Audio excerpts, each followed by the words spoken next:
অবস্থানটা একটু দেখুন। এটা মিরপুর ১১ মেট্রো রেল স্টেশন। তো এটার পূর্ব দিকের একদম পাশেই, মানে রাস্তার পাশেই ঋদ্ধি বুকশপ নামে একটা বুকশপ আছে। এটার নিচ তলায় ঋদ্ধি বুক ক্যাফে রেখে সোজা দ্বিতীয় তলায় চলে গেলেই ঋদ্ধি বুকশপ। এই বুকশপের বইয়ের কালেকশন আসলে চমকে যাবার মতো। মানে মিরপুরে এত বই নিয়ে প্রাইম লোকেশনে একটা বুকশপ, তাও আবার এত জায়গা নিয়ে, এটা আসলে ভাবার বিষয়।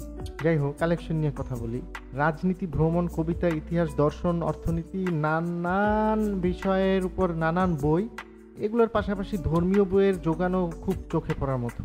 আরও একটা বিষয় আপনার ভালো লাগবে আশা করি, সেটা হচ্ছে রবীন্দ্রনাথ আর নজরুল ইসলামের জন্য আলাদা দুটি কর্নার। কর্নার মানে তাদের বইয়ের কালেকশনও সেই রকম সমৃদ্ধ এবং রিচ।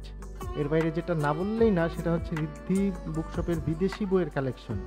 পশ্চিমবঙ্গের বাংলা বইয়ের সমৃদ্ধ উপস্থিতি আর ইংরেজি বইয়ের যোগান এক কথায় চমৎকার। এখানে শিশুদের জন্য আলাদা বুকশপ, মানে কর্নার না কিন্তু আলাদা বুকশপ। তো এটা এর আগে আমার কোথাও চোখে পড়েনি, এটা নিয়ে ভবিষ্যতে আরেকদিন বলবো। ঋদ্ধি বুকশপ সপ্তাহে 7 দিনই খোলা থাকে, সকাল 10টা থেকে রাত 8টা পর্যন্ত। সময় থাকলে চলে আসুন ঋদ্ধি বুকশপে।